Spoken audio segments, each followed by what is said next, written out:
அத்தியாயம் 2 வசனம் 8ல இருந்து இப்போ இன்னைக்கு பார்க்கலாம் இன்ஷா அல்லாஹ். அதாவது அரபிய வாசிச்சிருவோம். வாசிச்சிடுறீங்களாக்கா? 16 வரைக்குமே வாசிச்சிருவாங்க தம்பி. 16 வரைக்கும் வாசிச்சு.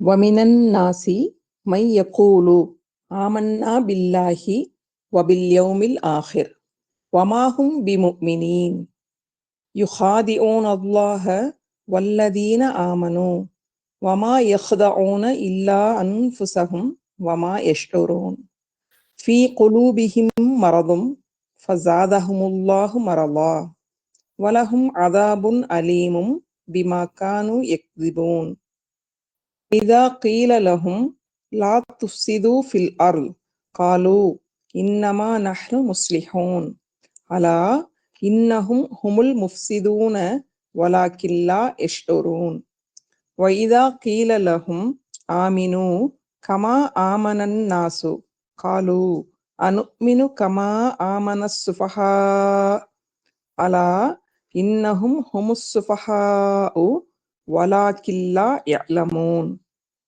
இதா லகுல்லதீன ஆமனு காலூ ஆமன்னா வைதா ஹலௌ இலா ஷயாத்தீனிஹிம் காலூ இன்னா மஅக்கும் இன்னமா நஹ்னு முஸ்தஹ்ஸிஊன் அல்லாஹு யஸ்தஹ்ஸிஉ பிஹிம் வயமுத்துஹும் ஃபீ துக்யானிஹிம் யஅமஹூன் உலாயிகல்லதீன இஷ்தரஉத் ضلالة பில்ஹுதா ஃபமா ரபிஹத் திஜாரத்துஹும் வமா கானு முஹ்ததூன். அல்ஹம்துலில்லாஹ். இது வேர்ட் பை வேர்டு இப்போ பார்த்துடலாம்.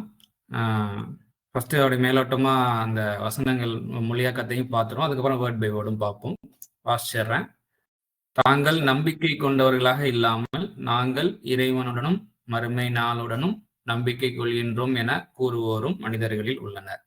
இறைவனையும் நம்பிக்கை கொள்வோரையும் அவர்கள் ஏமாற்றுகின்றனர்.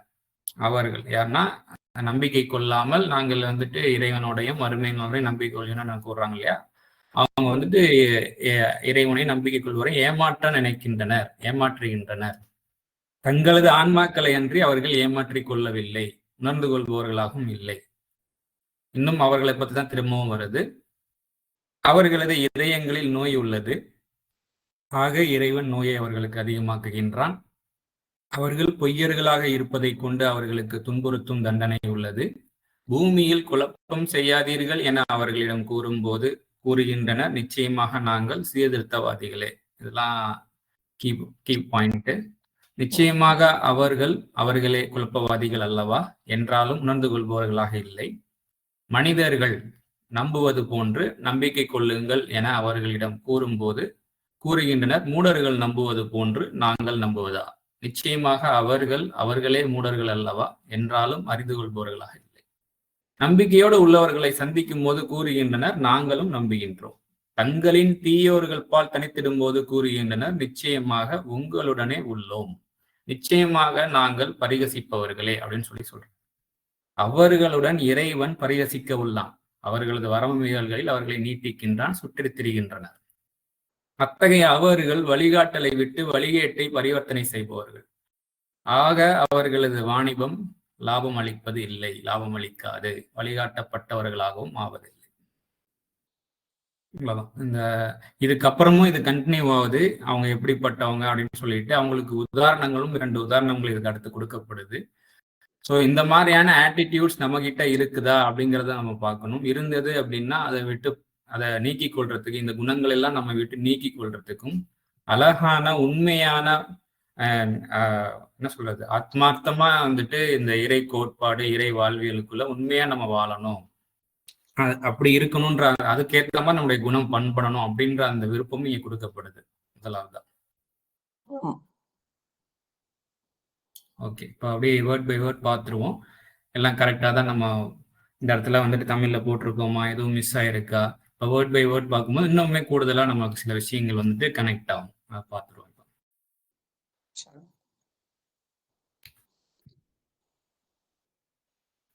2:8.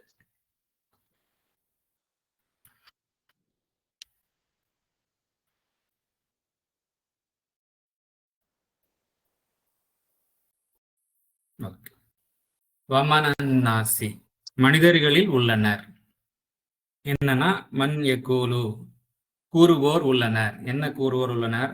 ஆமன்னா நம்பிக்கை கொள்கின்றோம், நாங்கள் பாதுகாப்பானவர்கள், நாங்கள் அப்படின்ற பல உணர்வுகள் அடங்கின விஷயம்தான் வந்துட்டு ஆமன்னான்னு அர்த்தம்.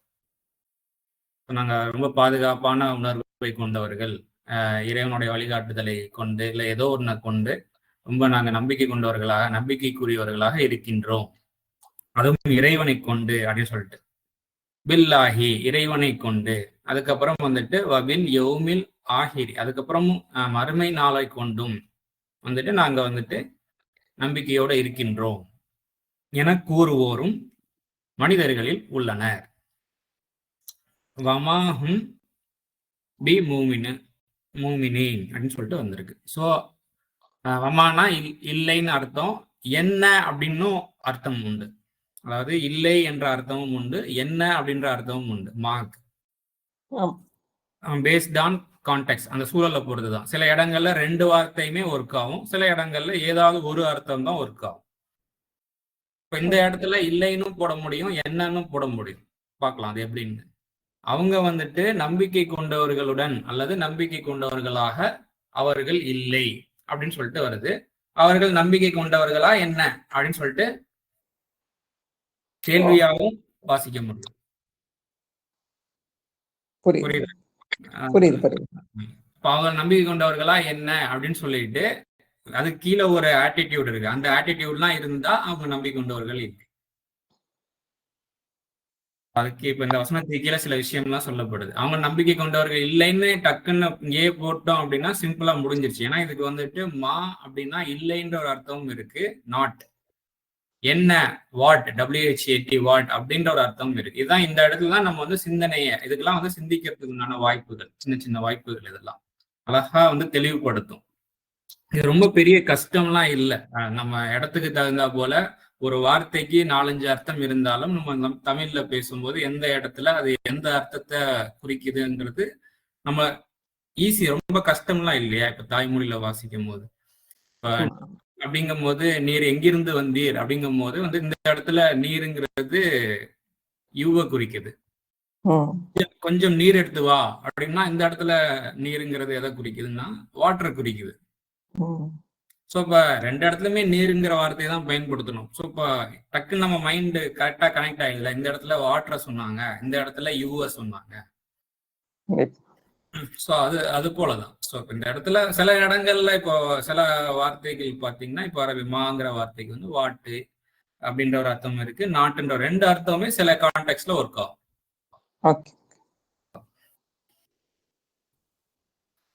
ஸோ இதுதான் நம்ம இங்க போட்டிருக்கோம். இதை எப்படி போட்டிருக்கோம்னா இங்க இருந்து போட்டிருக்கோம்.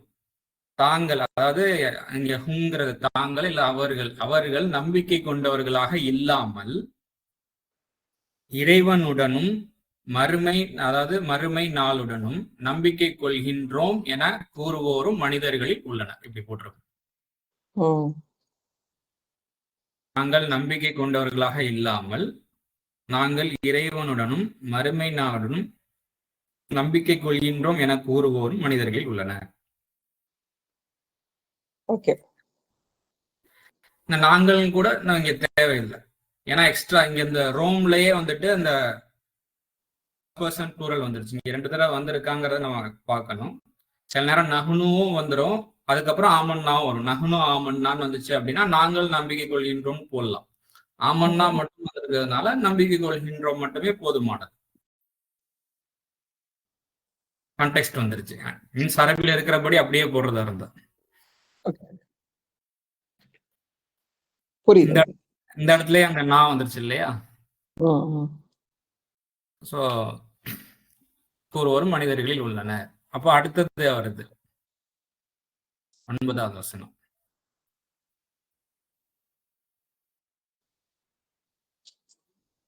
நிதானமா வாசிக்கும் போது அப்ப என்ன, ஏன் இப்படி சொல்லலாம்? மனிதர்களில் உள்ளனர் அப்படின்னும் போது யாரோன்னு சொல்லிட்டு நம்ம பார்த்தோம். அப்ப என்ன அப்ப இருக்கு கண்டிப்பா. ஏன் சொல்றான் அப்படின்னு ஒரு கொஸ்டின் நம்ம எடுக்கிறப்போ அடுத்த ஆன்சர் அங்கேயே அல்ல நமக்கு சொல்ற மாதிரி வருது. அதுக்கு அடுத்து சின்ன சின்ன ஹின்ஸ், அவங்களுடைய ஆட்டிடியூட் எப்படி அப்படிங்கிறது. அந்த ஆட்டிடியூட் இப்ப நம்ம கிட்ட இருக்குதான்னு நம்ம செல்ஃப் வெரிஃபிகேஷன் பண்ணிக்க வேண்டியது. ஓகே. மித்தவங்கள பார்க்க இல்லைங்களா? போக ஆமா. குரான் ஃபுல்லா அப்படிதான் இப்ப நம்ம பார்க்கிறோம். இப்ப இந்த ம். கிளாஸ் எல்லாம் அப்புறம் செல்ஃப் வெரிஃபிகேஷன் தான் அந்த குரான். சுய பரிசோதனை செஞ்சுக்கிற வேண்டியதுதான். அல்ஹம்துலில்லாஹ்.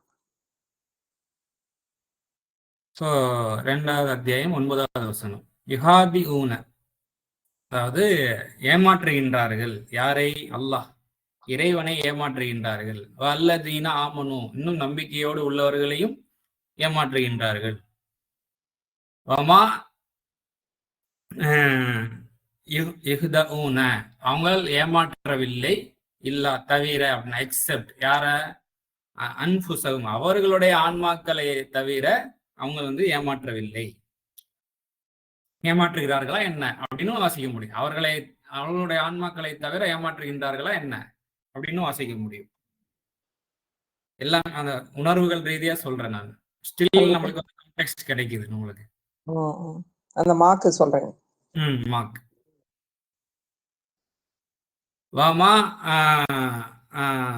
வமா யஷ்குரூன ஃபி குலூபிஹிம் மர்லு அப்படின்னு சொல்லிட்டு வருது. ஸோ அப்போ அவங்களுடைய இதயங்கள்ல வந்துட்டு நோய் இருக்கின்றது, இன்னும் வந்துட்டு அவங்க வந்து அதை வந்துட்டு உணர்ந்து கொள்பவர்களாக இல்லை அப்படின்னு சொல்லிட்டு அதுக்கு முந்தின வசனத்துல 9வது வசனம், அதுக்கப்புறம் நோய் உள்ளதுன்னு வருது 10வது வசனத்துல. 9வது வசனத்துல இருந்து பார்த்தோம் அப்படின்னா வமா எஷ்குரூன் அப்படின்னு சொல்லிட்டு வருது. ஸோ அவங்க வந்துட்டு அதை வந்துட்டு உணர்ந்து கொள்பவர்களாக, ரியலைஸ் பண்றவங்களாக இல்லை. அதாவது அவங்களுடைய நப்சுகளை தவிர ஏமாற்றிக் கொள்பவர்களாக இல்லை. அதை வந்துட்டு அவங்க புரிந்து கொள்றது இல்லை. அப்படி கண்டினியூ ஆகுது. ஃபீ குலூபியும் அல்ல, அவங்களுடைய இதயங்கள்ல வந்துட்டு நோய் உள்ளது. அவர்களுக்கு வந்துட்டு அதிகப்படுத்துகின்றான். பின் யாரு? அல்லாஹ், இறைவன் வந்து அதிகப்படுத்துகின்றான். மரலா, அந்த நோயை வந்துட்டு அதிகப்படுத்துகின்றான். அலஹும், அவர்களுக்கு அதாபுன் அலீம், அதாப்னா தண்டனை, அலீம்னா வந்துட்டு பெயின்ஃபுல், துன்பமான, ரொம்ப துன்பமிக்க தண்டனை வந்துட்டு அவர்களுக்கு உள்ளது. எதனால அப்படின்னா பிமா கானு எக்திபூன. இப்ப பி அப்படிங்கிறது வந்துட்டு அந்த பியும் மாவும் சேரும் போது அது காரணம்ன்ற அர்த்தத்துல இப்ப ஒர்க் ஆகுது பிங்கிற வார்த்தை. பிகாஸ், அதை கொண்டு, மாங்கிறது எதை கொண்டு என்றால் அப்படின்னு மாதிரி.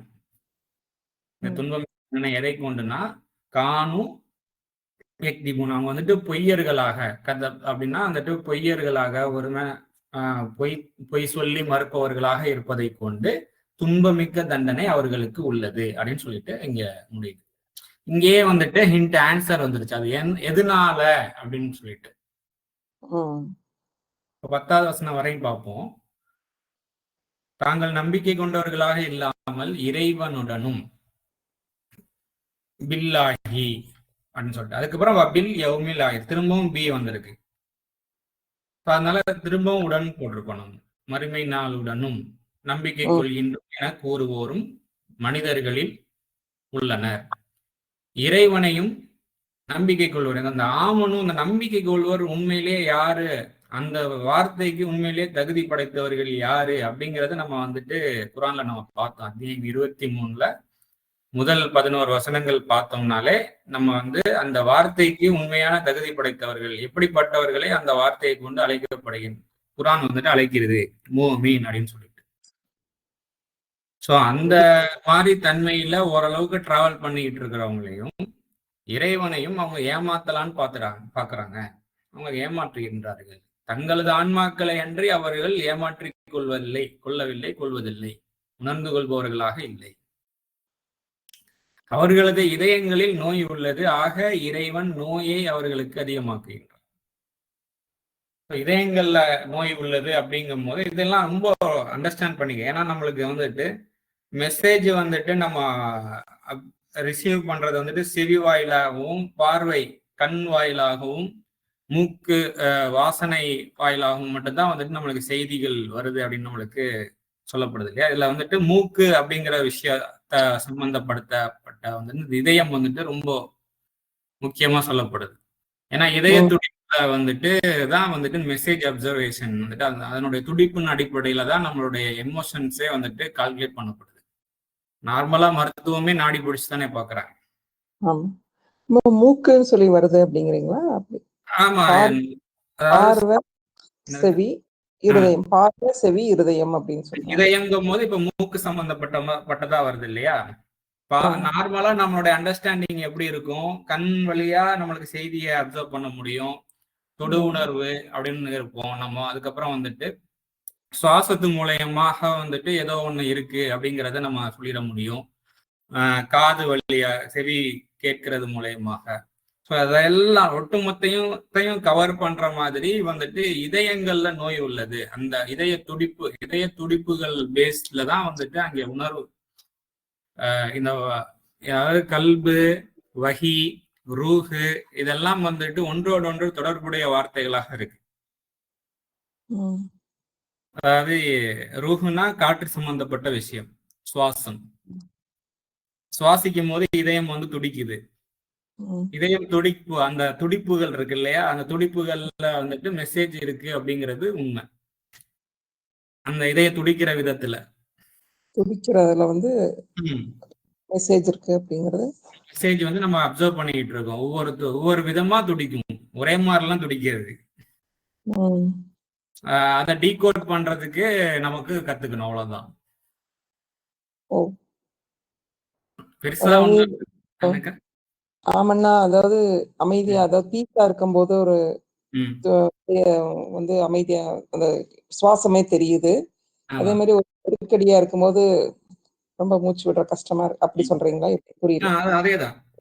இப்போ ஃபர்ஸ்ட் நம்மளோட இதயம் வந்து ரொம்ப காமா பீஸ்ஃபுல்லா இதய துடிப்பே தெரியாத அளவுக்கு துடிச்சுக்கிட்டு இருக்கோம். அதை நம்ம கொஞ்சம் கூட அது சிரமமா எதுவுமே தெரியாம அழகா சுகமான உணர்வா நம்ம வாழ்ந்துட்டு இருக்கோம். மனதளவுல அமைதியும் ஏற்படும், சிந்தனை தெளிவா இருக்கும், பேச்சு தெளிவா இருக்கும், பார்வை தெளிவா இருக்கும், காதுல வாங்குறதுலயுமே வந்துட்டு நல்ல விஷயங்களை மட்டும் உள்வாங்குற மாதிரியான ஒரு தன்மையில இருக்கும். எல்லாமே அங்க இருந்து ஆரம்பிக்குது இதய துடிப்பு. ஸோ இப்போ அது பீஸ்ஃபுல்லா இருக்கு அப்படிங்கும் போது இறைவனே இந்த பீஸை, இந்த அமைதியை, சமாதானத்தை அதிகப்படுத்தி தருவாயாக, உனக்கு நன்றி செலுத்தக்கூடியவர்களாக எங்களுடைய செயல்களையும் பேச்சுக்களையும் எண்ணங்களையும் ஆக்கி வைப்பாயாக அப்படின்னு இருக்கு. அப்ப ஏதோ ஒரு மாதிரி அழுத்தம் நெருக்கடியாகுது, படப்படன்னு இருக்குது அப்படின்னா எங்கோ நாங்கள் குறை செய்து விட்டோம் இறைவனே, இந்த நோய் எங்களுக்கு அதிகமாயிடாமல் எங்களுக்கு சீர்படுத்துறதுக்கு நாங்கள் விரும்புகிறோம், நாங்கள் சீர்படுத்திக்கிறதுக்கு, சீர்திருந்திக்கிறதுக்கு அப்படின்னு அந்த மாதிரியான மனநிலையை கொண்டு வர்றோம். அப்படின்னா இதுதான் இப்ப நோய் வந்தாலும் அந்த நோயை இருக்குங்கிறத நம்ம உணர்ந்து கொண்டு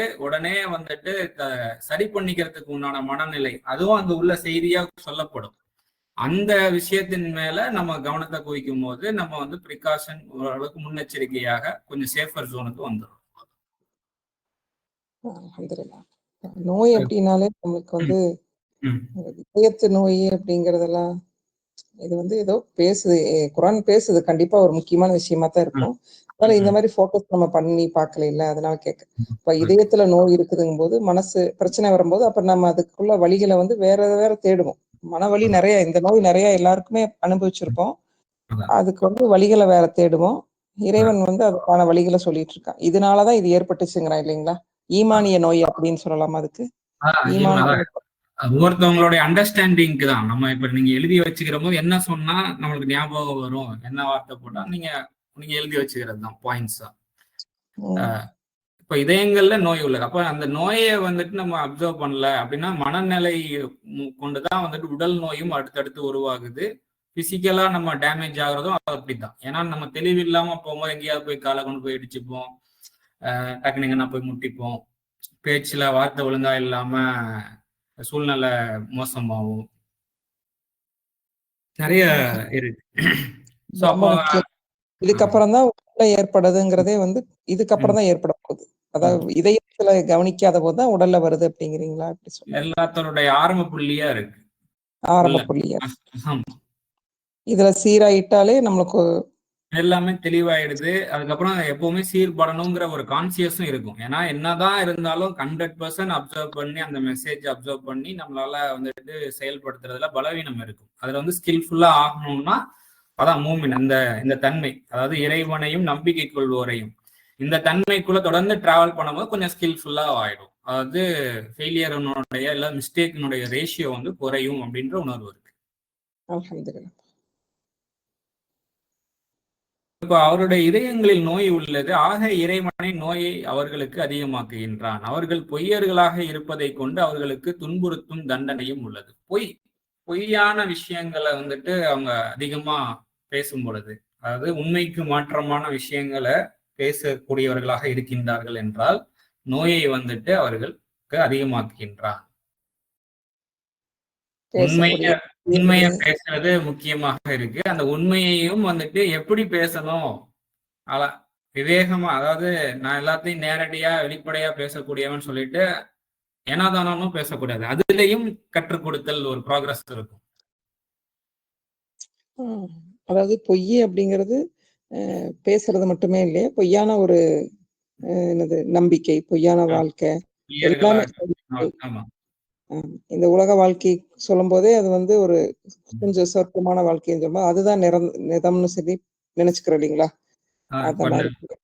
இப்போ அதாவது டெம்பரவரி கெயின், அதாவது தற்காலிக கெயின், இப்ப இன்ஸ்டன்ட் கெயினை மட்டுமே வந்து கருத்துல கொண்டு அதுக்கடுத்து வரக்கூடிய கான்சிக்வன்ஸை சுத்தமா நான் கவனத்திலே எடுக்க மாட்டேன். நம்ம ரொம்ப எண்டு வரைக்கும் நம்ம பார்க்க முடியாது. கொஞ்சம் கண்ணு கெட்டின தூரம் வரைக்குமாவது அதனுடைய கான்சிக்வன்ஸை பார்த்து அதை பேஸ் பண்ணி நம்ம ஒரு டெசிஷன் எடுக்கணுங்கிறதுல எல்லாம் கவனம் இல்லாம இருக்கும்போது அப்போ பொய்யர்களாக பொய்யான ஒரு வாழ்க்கையை வாழ்றாங்க. இதுக்கு அடுத்து பிரச்சனை வருங்கிறது அவங்களுக்கு நல்லா தெரியும். அந்த பாத்துக்கலாம் அதுதான் அப்படிங்கிறதுதான். சோ தெரியுது இல்ல, அப்ப முன்னாடியே அறிவிக்கப்பட்டிருக்கு. அப்ப அந்த பிரச்சனையும் வராமல் இருக்கிறதுக்கு உண்டான ஞானத்தை டெவலப் பண்ணிக்கிறதுக்கு கொஞ்சமாவது விருப்பப்பட்டா என்ன அப்படிங்கிறது. இல்லாட்டினா எது வரைக்கும் அறிவிக்கப்பட்டிருக்கோ அந்த அறிவித்த வரைக்கும் இறைவனே அழகான முறையில சமாதான வாழ்வியல் வாழ இம்மையும் இப்பொழுதும் எப்பொழுதும் அமைதி அவனுடைய பொருத்தத்துல வாழக்கூடிய வகையில என்னுடைய விஷயங்களை அதிகப்படுத்தி ஞானங்களை அதிகப்படுத்தி தருவாயா, அறிவை அதிகப்படுத்தி தருவாயா. சோ கண்டிப்பா நோய் இருக்கு. அவங்க பொய்யர்களாக இருப்பதை கொண்டு இறைவன் அவர்களுக்கு நோயை அதிகமாக்குகின்றான் அப்படிங்கிறது. அவர்களுக்கு துன்புறுத்தும் தண்டனையும் உள்ளது. அதாவது இந்த தண்டனை வந்து நான் மரணத்துக்கு அப்புறம் அப்படிங்கறதுனாலதான் நீங்க சொன்னீங்க வந்தா பாத்துக்கலான்னு அந்த வார்த்தை சொன்னாங்கட்டி நான் ஞாபகம் வந்துச்சு. அதனால என்னன்னா நம்மளுக்கு நம்ம பேச்சு வழக்குலயும் இருக்கு, நம்ம இதுல எல்லாம் கேட்டிருக்கோம். அது யாரு அது எது, ஆனா இறைவனை முழுமையா நம்புறாங்க, அல்லாவை நம்புறாங்க, நபியை நம்புறாங்க, எல்லா இபாதத்துகள் எல்லாமே செய்யறவங்களும் கூட இந்த அதாபுன் அலீமை வந்து மட்டும் சரியா நம்பல. ஏன்னா இங்க இல்ல, மரணத்துக்கு பிறகுதான் அப்படிங்கும்போது இங்கிருந்தே அது ஆரம்பிச்சிடும் அப்படிங்கிறீங்க இல்லையா? அதுதான் நம்ம ஆரம்பிச்சிருது இல்லையா? அது அனுபவிச்சு மனசு வலி வந்தா அவ்வளவுதான். ரொம்ப மனசு மட்டும் கெட்டு போச்சுன்னா ஏதோ பிரச்சனைகள் வந்து மனசுதான் ஃபர்ஸ்ட் இதாகுது. அந்த மாதிரி அனுபவிச்சுட்டு தான் இருக்கும், ஆனா கொஞ்சம் கேர் பண்ணாம இருந்திருக்கு. இந்த அதாபுன் அலீம் அப்படிங்கிறது எப்போதுமே நம்ம வந்து மரணத்துக்கு அப்புறம் தான், இங்க இல்ல அப்படிங்கிறது ஒரு நம்பிக்கை. இப்போ நீங்க மரணம்ங்கிறதையுமே வந்து குரானை கொண்டு நம்ம ஒரு சிந்தனை லைட்டா நம்ம வந்துட்டு பார்க்கலாம். மரணம் வந்துட்டு எதையெல்லாம் மரணம் சொல்லுது? தூக்கத்தை மரணத்தோட கம்பேர் பண்ணுது. தூக்கம் ஒழுங்கா வரல அப்படின்னா, தூக்கம் ஒழுங்கா தூங்கின மாதிரியே இல்லை அப்படின்னா அதையும் ஒரு தண்டனையா எடுத்துங்க. ஒருவேளை ஆஃப்டர் டெத்ங்கிற ஒரு அண்டர்ஸ்டாண்டிங்னா சொல்றேன், அது ஒண்ணு இருக்கு. அதுக்கப்புறம் வந்துட்டு என்ன சொல்றது, எதையுமே வந்துட்டு பொடுபோக்கா நம்பிக்கை இல்லாம ஆணவமா இந்த மாதிரிலாம் இருக்கிறாங்க, சத்தியங்கள் சொல்லும் போது வந்து மறுக்கக்கூடியவர்களாக இருக்கின்றார்கள் என்றால் அவர்கள் இறந்தவர்களுக்கு சமம் அப்படின்னு சொல்லிட்டு சொல்லுது குரான். எப்போது எழுப்பப்படுவார்கள் என்பது தெரியாது. மீன்ஸ் எப்போ அவங்களுக்கு புத்தி வந்து அப்படிங்கிற அந்த அடிப்படையில பேசியிருக்கும். அந்த மரணத்தை வர அப்ப அவங்களுக்கும் தண்டனை இருக்கு. மீன்ஸ் அந்த மாதிரி இங்க இருந்தே மீன்ஸ் அவங்க மீன்ஸ் இங்கேயே நான் சொல்றேன் பிரசன்ட்லயே வந்துட்டு நீங்க ஆஃப்டர் டெத்துங்கிற ஒரு அண்டர்ஸ்டாண்டிங்ல எடுத்துக்கிட்டாலுமே கூட அந்த டெத்துங்கிற விஷயத்த வந்துட்டு எப்படி குரான் பேசுது? புரிஞ்சு டெத்த பேசுறேன், அது இங்க இருந்தே ஆரம்பிக்குது. அதுவும் இங்க இருக்கு இல்லைன்னு குரான் சொல்லுது. அதை அனுபவிச்ச நிலையில தான் நம்ம ஒருத்தர் இருந்துட்டு இருக்கோம், அனுபவிச்சிருப்போம் ஏற்கனவே. இப்ப அடுத்து 11, 12 வாசிக்கும் போதே வந்துட்டு நிறைய விஷயங்கள் வந்துட்டு தெளிவாகும். அதையும் நம்ம பார்ப்போம்.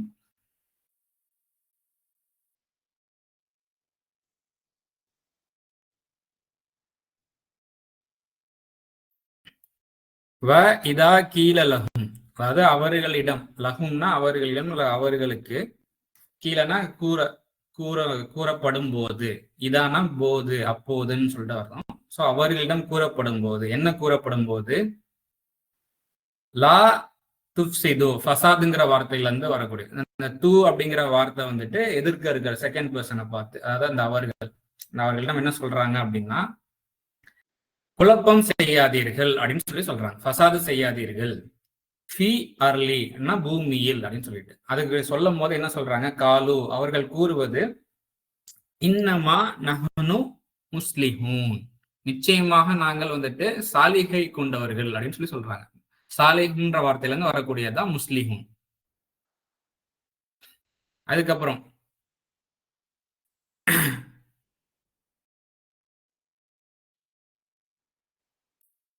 நிச்சயமாக அவர்கள், இன்னஹும் நிச்சயமாக அவர்கள், திரும்பவும் ஹும்முன்னு வருது, அவர்களே வந்துட்டு முஃப்சிதுன் அவர்கள் குழப்பவாதிகள் அல்லவா அப்படின்னு சொல்லிட்டு வருது. அந்த அலா அப்படிங்கிறது வந்துட்டு அல்லவா, அந்த கொஸ்டின் ஃப்ரேஸ் மாதிரி நம்ம வாசிக்க முடியும், எக்ஸப்ட் அப்படிங்கிறதையும் சொல்ல முடியும். இந்த இடத்துல கொஸ்டின் அல்லவா அப்படின்ற மாதிரி ஆரம்பிக்குது இந்த 12வது வசனம் இல்லையா? ஆமா. இப்போ இன்னஹும் இந்த ஃபர்ஸ்ட் வர ஹும்ங்கிறத அவர்கள், ரெண்டாவது தடவையும் ஹும்னு வருது, 2 தடவையும் அவர்கள்னு போட முடியும். 2 அவர்களும் வந்துட்டு ஒரே செட் ஆஃப் பீப்புளை சொல்லி 2 தடவை அழுத்தமா சொல்லக்கூடிய ஒரு பழக்க வழக்கம் இருக்கு இல்லையா? அப்படியும் இது பேசுறதாக எடுத்துக்கொள்ள முடியும், இன்னொரு வகையாக எடுத்துக்கொள்ள முடியும். நம்ம அதை பார்ப்போம். வலாக்கின் லா யஷ்குரூன், அவங்க வந்துட்டு திரும்ப இதை முத பார்த்த அதே வார்த்தை தான், அவங்க வந்து அதை புரிந்து கொள்பவர்களாக இல்லை. தமிழ்ல வாசிச்சிடுறேன். பூமியில் குழப்பம் செய்யாதீர்கள் என அவர்களிடம் கூறும்போது கூறுகின்றனர், நிச்சயமாக நாங்கள் சீர்திருத்தவாதிகளே முஸ்லிமோன், நிச்சயமாக அவர்களே அப்படின்னும் சொல்லலாம், அல்லது அவற்றைன்னு சொல்லலாம். அவற்றை அப்படின்னா இந்த சீர்திருத்தம் பண்றத, உண்மையிலேயே சீர்திருத்தம் பண்றத குழப்பவாதிகள் அல்லவா, அவற்றைன்னு போடலாம். நிச்சயமாக அவர்கள் அவற்றை வந்து குழப்பம் பண்றவங்க அல்லவா, சீர்திருத்தம் பண்ணாம குழப்பம் பண்றவர்கள் அல்லவா என்றாலும் நொந்து கொள்பவர்களாக இல்லை. ஃபர்ஸ்ட் வந்து அவர்களே ஹும் போட்டீங்க, பின்ன வந்து அந்த விஷயங்கள் குழப்பம் அப்படிங்கிறது ஒரு விஷயம் தானே, ஒரு ஏதோ ஒரு விஷயத்துல குழப்பம் செய்யறாங்க. அவற்றை குழப்பம் பண்றவங்க, அவற்றைங்கும் போது நபர்களும் வந்துடுறாங்க. இப்போ அதாவது 2 தடவை ஹும் வந்திருக்கு. நான் ஃபர்ஸ்ட் இந்த 2 தடவை ஹும் வந்திருக்குங்கிறத தமிழ்ல கொண்டு வந்துடணும். ஏன்னா தமிழாக்கத்துல ஒரு தடவை தான் போட்டிருப்பாங்க நார்மலா டிரான்ஸ்லேஷன்ல, அங்க 2 தடவை ஹும் இருக்கு. ஸோ எல்லாத்தையுமே உள்ள நம்ம டிரான்ஸ்லேஷனுக்குள்ள கொண்டு வரும்போது ஓரளவுக்கு நம்மளுக்கு பிக்சர் கிடைக்கிறதுக்கு ஈஸியா இருக்கும். எதையும் மிஸ் பண்ணாம வாசிச்சிட்டோம் அப்படின்ற ஒரு ஃபர்ஸ்ட் ஒரு நிறைவு கிடைக்கும்.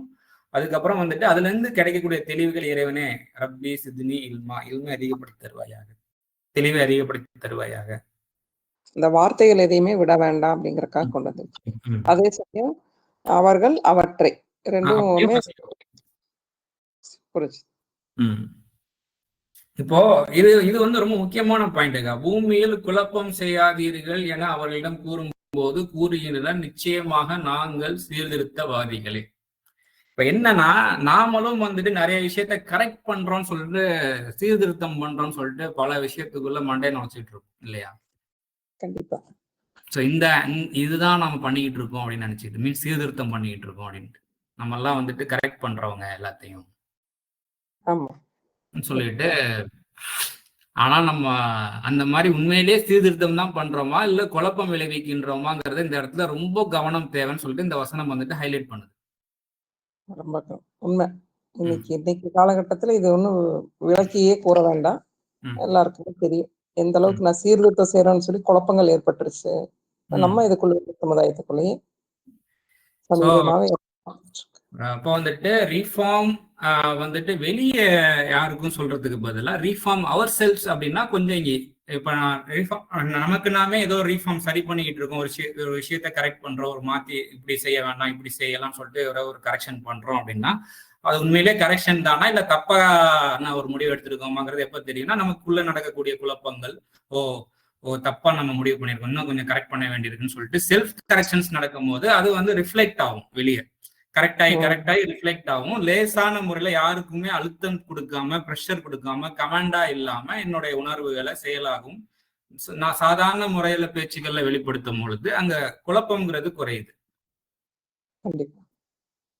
இந்த மாதிரி தன்மை வந்துட்டு இருக்குதா அப்படிங்கிறத நம்ம குழப்பம் வந்துட்டு சாதாரண இல்லை இல்லையா? குரானே சொல்லுது, கொலையை விட குழப்பம் தெரியும்.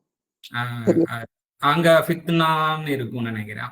ரைட், ஏதோ ஒண்ணு சோதனை இல்ல குழப்பம் அப்படின்னாலே ரொம்ப பெரிய ஒரு இது. அது இதயத்துலதான் அந்த பிரச்சனை ஃபர்ஸ்ட் வரும். குழப்பம் அந்த நோய் இதயத்தை தாக்கும்.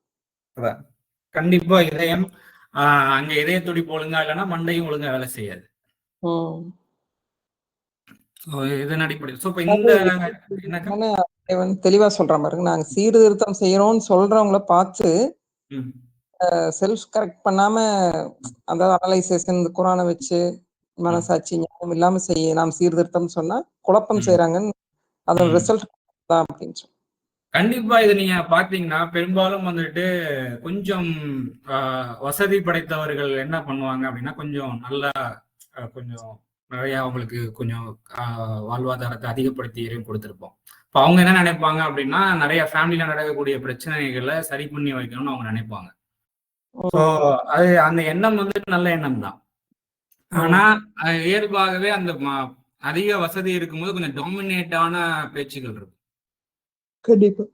கண்டிப்பா ஆளுமையான ஒரு பேச்சுகள் இருக்கும். எந்த குடும்பத்துல பிரச்சனை போயிட்டு இருக்கோ அந்த குடும்பத்துல இருக்கக்கூடிய உண்மை அந்த அவங்க உள்ள நடக்கக்கூடிய உணர்வுகளை அவங்களால புரிந்து கொள்ள முடியாது. மேலோட்டமா தான் அவங்க பார்க்க முடியும். அவங்க போய் சீர்திருத்தம் பண்றவங்கிற பேர்ல மேலும் மேலும் அந்த குடும்பங்களுக்குள்ள வந்துட்டு பிரச்சனை நடந்து அதிகமாயிட்டே போகும். அது ரெண்டு பக்கத்துல தப்புதான். இப்ப எனக்கு தெரிஞ்ச நான் பார்க்கணும், டாமினேட் அந்த வசதி படைச்சவங்க செய்யறாங்கன்னா அந்த பிரச்சனை இருக்கிறவங்களுக்கும் இறை கோட்பாடு எதுவுமே தெரியாததுங்காட்டியும் அதை அந்த டாமினேட்டை அக்செப்ட் பண்ணிக்கிறாங்கல்ல. அதனால அப்ப டாமினேட் அக்செப்ட் பண்ணிக்கிட்டு நம்மளுக்கு ஹெல்ப் பண்றதுக்கு தான் வந்திருக்காங்கன்னு சொல்லிட்டு அவங்கள ரொம்ப ஒசத்தி பார்க்கும்போது அவங்க கிட்ட ஏச்சு பேச்செல்லாம் வாங்கிட்டு கிடப்பாங்க.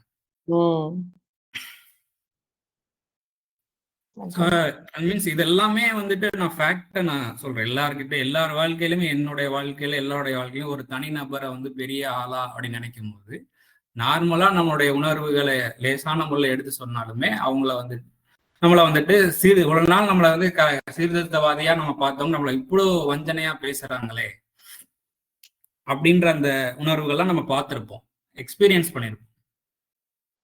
கண்டிப்பா நாமளும் அந்த மாதிரி நேரத்தை பேசியிருப்போம்.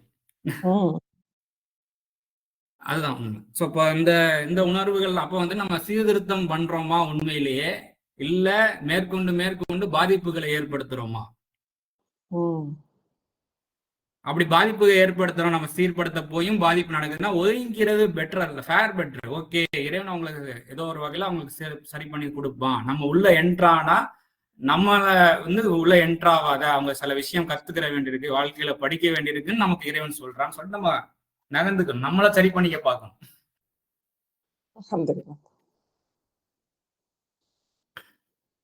ஸோ இதுதான் இங்க ஃபேக்ட். ஸோ இப்போ நிச்சயமாக அவர்கள் அவற்றை குழப்பம் பண்ணுகிறவர்கள் அல்லவா, என்றாலும் நொந்து கொள்பவர்களாக இல்லை. சீர்திருத்தம்லாம் பண்ணல, குழப்பத்தை தான் பண்றாங்க அல்லவா அப்படின்னு சொல்லி இதுக்கு அடுத்து ஒரு வசனங்களும் வருது. இதை இன்ஷால்லாம் நம்ம நாளைக்கு பார்ப்போம். 13, 14, 15, 16 இன்ஷால்லாம் நாளைக்கு பார்ப்போம். இது வரைக்கும் வந்துட்டு சில விஷயங்கள், இப்போ நிறைய விஷயங்கள் நம்ம நினைவு கூர்ந்துருப்போம். இதுல வேற எதுவும் நீங்க சொல்றீங்களாக்கா? இல்ல எனக்கு அந்த ஈமான் யூமின் ஆமன்னா அதை பத்தி சொல்றேன். நீங்க அதுவும் அது அத்தியாயம் 23 முதல் 11 வசனங்கள் பார்த்துக்கிற வேண்டியது. அந்த மாதிரியான தன்மையில நம்ம டிராவல் பண்ணிக்கிட்டு இருக்கும் போது நம்ம மேல சில விஷயங்கள் விதிக்கப்படும், சௌம் விதிக்கப்படும். ஸோ எதுக்காக அப்படின்னா தக்குவாதாரிகளாக ஆகிறதுக்கான ஒரு ப்ராக்ரஸ் நம்ம மேல விதிக்கப்படும். அதுல ஒரு அங்கம் தான் சௌம், சியாம், நோன்புன்னு நம்ம தமிழ்ல சொல்றோம். அது வெறுமனா அது உண்ணாவிரதத்தை மட்டும்தான் குறிக்குதா இல்ல மேற்கொண்டு வேற எதையும் நிறைய விஷயத்த கவர் பண்ணுதான்னு நம்ம படிக்க வேண்டியிருக்கு, தெரிஞ்சுக்கிற வேண்டியிருக்குது. தக்குவாவோட சொல்லும் போது பார்த்தோம் அப்படின்னா நம்ம பண்படுறதுக்கான ப்ராக்ரஸ், ஒரு ப்ராக்ரஸ். போக போக அதுல வரும்போது சியாம் வரும்போது இன்னும் கொஞ்சம் டீட்டெயிலா பாத்துக்கலாம் இல்லைங்களா? டீட்டெயிலா பார்க்கலாம். இப்போதைக்கு அதான் இப்ப என்னன்னா நம்ம ஒரு விஷயம் நம்ம தெரிஞ்சுக்கிறோம், அப்ப நம்ம அந்த விஷயத்த அதுக்கு முன்னாடி வேற விதமா புரிஞ்சுக்கிட்டு ஒண்ணு செயல்படுத்திட்டு இருக்கோம்னு வச்சுங்களேன். அந்த செயல்பாடுகள் மித்தவங்களுக்கு தொந்தரவு அளிக்கக்கூடிய வகையில அல்லது நமக்கு நாமே சிரமத்தை ஏற்படுத்திக் கொள்ளக்கூடிய வகையில இருந்தா அதை நிப்பாட்டிக்கிட்டு நம்ம சரியான புரிதல். இப்ப வேற ஏதோ ஒண்ணு பண்ணிட்டு இருக்கோம், அது ஒரு ரிச்சுவலா இருக்கு, அந்த ரிச்சுவல் கண்டிப்பா இந்த விஷயத்தை பிரதிபலிக்குது, இதை பண்ணா எனக்கு நல்லபடியா இருக்கு இந்த ரிச்சுவலை அப்படின்னா கீப் அப் பண்ணிக்க வேண்டியது, அவ்வளவுதான். ஆனா அந்த ரிச்சுவலோட நிப்பாட்டிக்கிறாம இந்த ரிச்சுவல் எதை ரிசம்பிள் பண்ணி நம்ம இதை பண்ணிக்கிட்டு இருக்கோம், குர்ஆன் எதை சொல்லுது அப்படின்னு தெரிஞ்சுக்கிற போது அந்த உண்மையான பர்பஸையும் நம்ம மனசுல உள்வாங்கி செயல்படும் போது அது அர்த்தமுள்ளதாக மாறுது.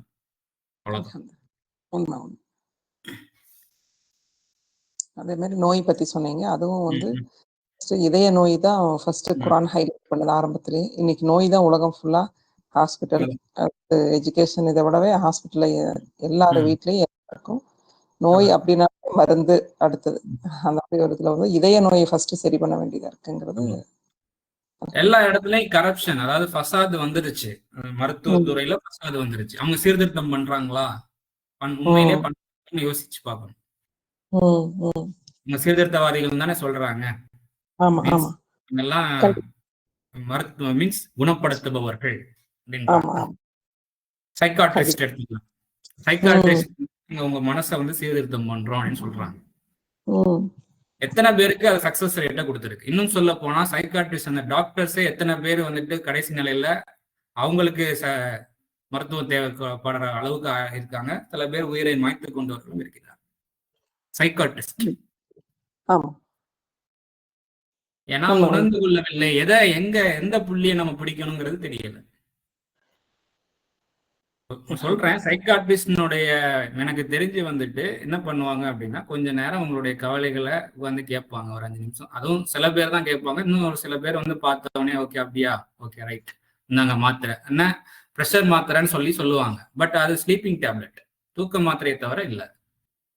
ஒவ்வொரு மாசமும் அதனுடைய எம்ஜி அளவுகள், அந்த 500 mg அதெல்லாம் இருக்கும் இல்லையா, அது வந்து கூடிக்கிட்டே போகும். 250 mg 100 mg 1 கிராம். உடல்நிலையே டோட்டலா பாதிக்கும். சீர்படுதா, மேற்கொண்டு குழப்பமாகுதா? மேற்கொண்டு இல்ல, ஃபேமிலியில அந்த மாதிரி இருக்குதாங்காட்டி சொல்றேன். கடைசியில வந்து அவங்க செயலிழந்து போயிட்டாங்க எல்லாத்துலயுமே. அவ்வளவுதான். இதுதான் அப்போ இது ஒரு டெம்பரவரியா, ஒரு தற்காலிக தீர்வா, ஓகே இப்போதைக்கு இன்ஸ்டன்டா எடுத்திருக்கோம், ஆனா நீடிச்ச சொல்யூஷன் என்னங்கிறதையாவது அதுக்கு அடுத்து நம்ம கவனத்தை செலுத்தி இருக்கணும் இல்லையா? ஓகே இப்போ உடனடியா தூக்கம் வரல, ரொம்ப ஒரு மாதிரி இருக்கு இப்போதைக்கு, அதான் நிர்பந்தத்துல வந்துட்டு தவறு இல்லை, ஆனா தொடர்ந்து பண்ணும் போதுதான் தப்பு. இப்போ போருக்கு எல்லாமே வந்துருச்சு இல்லையா அதுக்குள்ள.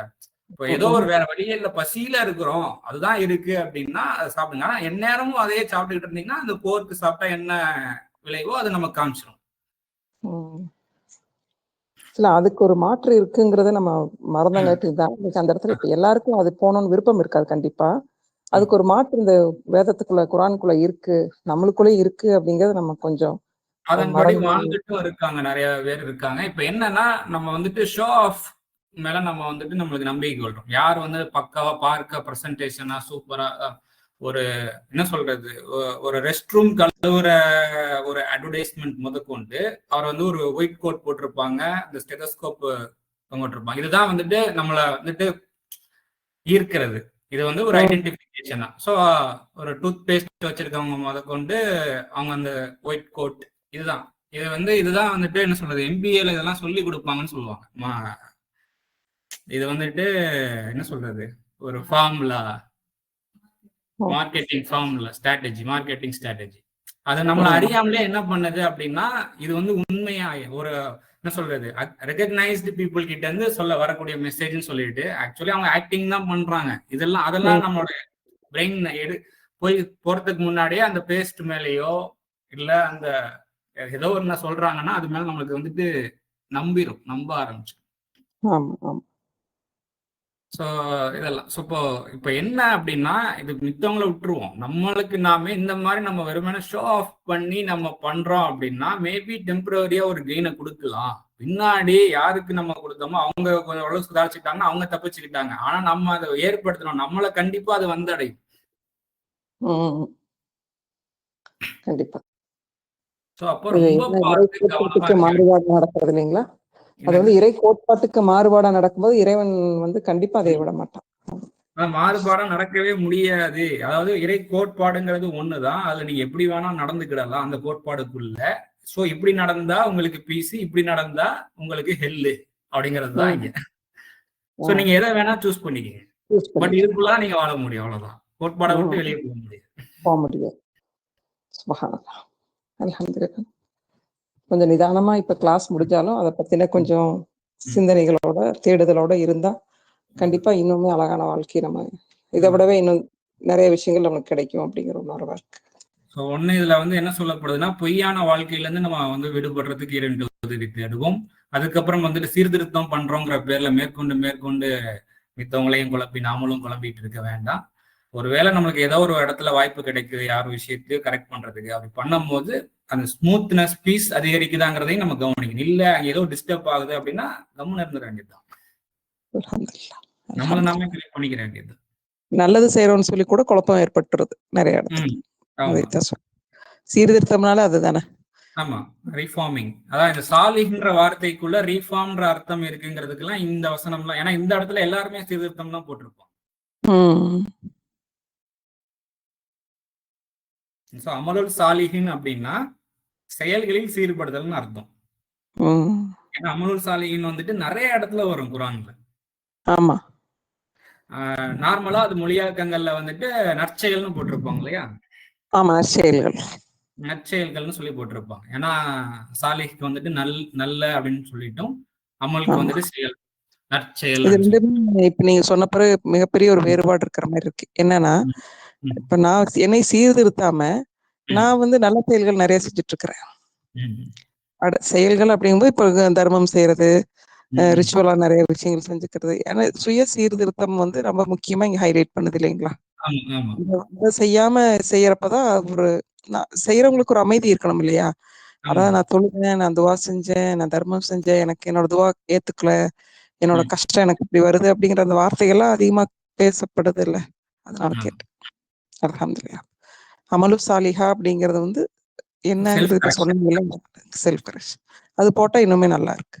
அதாவது நம்பிக்கையோட, அதுவும் நம்பிக்கையோட, யார் மேல நம்பிக்கையோடனா இறைவன் நம்ம இப்ப சீர்படும் போது கண்டிப்பா வாழ்க்கையை வந்து செழிப்பாக்கி தருவான்ற நம்பிக்கையோட தன்னை கரெக்ட் பண்ணிக்கிறதுக்கு முன் வர்றாங்க இல்லையா? மனசார அப்படி முன் வந்துகிட்டு நற்காரியங்களா அந்த செயல்களை சீர்பட்டுக்கிட்டே வர்றவங்களுக்கு வந்துட்டு எந்த ஒரு பயமும் இல்லை. நீங்க what ever community you are அப்படின்னு சொல்லிட்டு குர்ஆன் சொல்லுது. நீங்க எந்த சமுதாயத்தை சேர்ந்தவர்களாக என்றால் என்ன, இங்க லேபிள் இல்ல.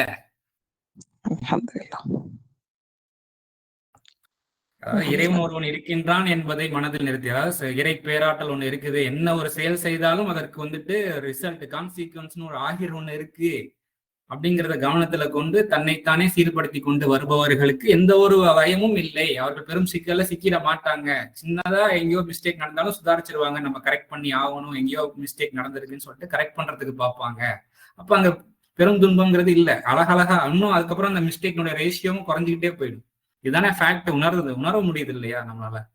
கண்டிப்பா உணர முடியுது. ஆனா இது வந்து கொஞ்சம் சிரமமான, நீங்க ஈஸி தான் சொல்றீங்கன்னா இது கொஞ்சம் சிரமம் தான். ஏன்னா இப்ப நம்ம அப்படி இல்ல, டிஸ்ட்ராக்ட் ஆகி போயிட்டோம்.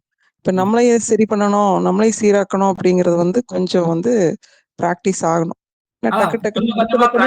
இந்த எண்ணம் வந்துருச்சு. இது அழகா டீச் பண்ணது குர்ஆன் நம்மளுக்கு. நமக்கு வேற ஏதோ நினைச்சுக்கிட்டு இருந்தோம் இல்லையா? நம்ம வந்துட்டு அது பண்ணணும், ரிச்சுவல் 1000 பண்ணணும், இத்தனை தடவை இந்த வார்த்தையை சொல்லணும், சம்திங் ஏதோ சொல்லி அடுத்தவங்களதான் நம்ம டக்குன்னு பார்ப்போம்.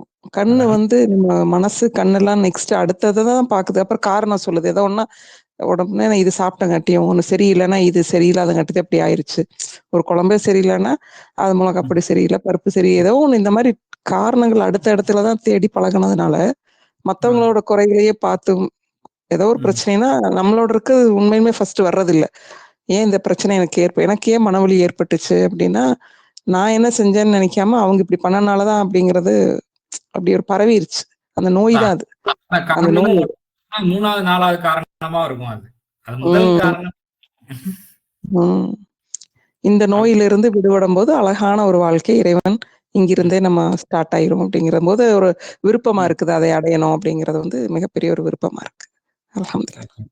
ஸோ செல்ஃப் கரெக்ஷன்ங்கிறது ரொம்ப ரொம்ப வந்து முக்கியம். அது வந்து அதை பண்ண ஆரம்பிச்சோம், அந்த பிராக்டிஸ் நமக்குள்ள வர்றது வந்துட்டு மித்தவங்களை போயிட்டு கரெக்ட் பண்றதை விட இது வந்து ஈஸி தான். ஸோ பட் அந்த ஈஸியா ஆக்கிக்கிறதுக்கு வந்துட்டு கொஞ்சம் நம்ம பிரயாசம். ஏன்னா இப்போ கொஞ்சம் கஷ்டமாக்கி வச்சுட்டோம் ஈஸியான விஷயத்தையே. ஸ்டார்டிங்ல இருந்தே கரெக்ட் பண்ணோம் அப்படின்னா கொஞ்சம் ஈஸியா இருந்தது. இப்போ நிறைய கரெக்ட் பண்ண வேண்டியிருக்கு. அதுல கொஞ்சம் அவசரத்தனம் ஏற்படும். என்னப்பா திரும்ப திரும்ப மைண்ட் அதே போலயே இருக்குது, பலகீனத்துக்குள்ளேயே வருது, டக்கு டக்குன்னு வார்த்தை வெளியே வந்துருது, என்னதான் அப்படின்னு சொல்லிட்டு நமக்கு நாமே என்ன பண்றதுன்னே தெரியாம ஒரு மாதிரி முழிச்சுக்கிட்டு நிற்போம். பரவாயில்ல, முந்தி இருந்தது கொஞ்சம் குறைஞ்சிருக்கா, அதுக்கு நன்றியோட இருப்போம். இன்னும் கொஞ்சமும் குறையும், நல்லா குறையும் இந்த அவசரத்தனம்லாம். இன்னும் நல்ல விதமா பேசுறது, கைண்டா பேசுறது, யாராவது எதிர்க்க நம்மளை வந்துட்டு கடிஞ்சு பேசினாலும் அந்த நேரத்தில் நிதானத்தோட ரியாக்ட் பண்றது. ஓகே, இனிமேட்டு இந்த மாதிரியான வார்த்தைகள் செவியுறாம இருக்கிறதுக்கு இறைவனே அருள் புரிவாயாக. இப்போ இந்த நேரத்துல இவங்க பேசும்போது எனக்கு நிதானத்தை தந்தாயே, உனக்கே நான் நன்றி செலுத்துகிறேன். இந்த மாதிரியான ஆட்டிடியூட், செல்ஃப் கரெக்ஷன். அதுக்காக வந்துட்டு எனி டைம் எல்லாரும் என்னை ஏச்சிக்கிட்டே இருக்கணும்னு அப்படி நினைக்கிறியா? இதே மாதிரி இல்ல, இந்த மாதிரி ஏச்சிக்கே நான் ஆளாக வேண்டாம், நல்ல விதமா என்னை வளர்த்தெடுப்பாயாக இறைவனே. அதுக்குண்டான பண்புகளை நான் வேண்டி விரும்புகிறேன், நற்பண்புகளை அப்படிங்கிறதா. இந்த மாதிரியான விஷயங்கள்லாம் இருக்கு. இன்ஷால்லா ஆமா 13, 14, 15, 16 இன்ஷால்லா அது நாளைக்கு பார்ப்போம்.